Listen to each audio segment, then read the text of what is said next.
सोन्या चांदीच्या किमतीमध्ये मोठा बदल झालाय। सोन्यापेक्षा आता चांदी महाग झाली आहे, त्यामुळे चांदीचे दर आता गगनाला भिडल्याचं पाहायला मिळतंय। आज 20 जानेवारी आणि 20 जानेवारीला आज चांदीच्या दरामध्ये मोठी झेप झाल्याचं पाहायला मिळतंय। चांदीच्या दरांनी 3 लाख रुपयांचा आकडा पार केलाय। भारतात आजचे चांदीचे दर पाहून सर्वच जण हैराण झालेत। 20 जानेवारी रोजी चांदीचा भाव प्रति ग्रॅम म्हणजेच प्रति किलोग्रॅम 3,05,100 रुपयांवर पोहोचलाय आणि 19 जानेवारीला चांदीचा भाव प्रति ग्रॅम हा 2,94,000 रुपये होता। मात्र हा दर आता वाढलेला आहे आणि चांदीचा आजचा दर 3,05,000 रुपयांवर पोहोचलाय। त्यामुळेच सोन्यापेक्षा चांदीच्या दराने विक्रम मोडल्याचं पाहायला मिळतंय।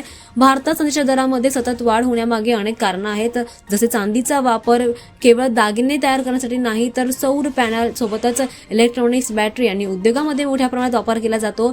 त्यामुळे चांदीची मागणी उत्पादनापेक्षा जास्त आहे आणि त्याच कारणामुळे या दरामध्ये सतत वाढ होताना दिसते। गेल्या काही काळापासून सोन्या आणि चांदीच्या गुंतवणूक करणं देखील सुरक्षित मानलं जात आहे। त्यामुळे अनेक गुंतवणूकदार सोनं चांदीमध्ये गुंतवणूक करतानाच पाहायला मिळतंय। या कारणामुळे आता धातूंची मागणी वाढत आहे आणि त्यामुळेच चांदीचा दर आता 3 लाखांवर पोहोचलाय। त्यामुळे गुंतवणूकदार सुद्धा सोन्यापेक्षा चांदीमध्ये जास्त गुंतवणूक करतानाच पाहायला मिळतंय।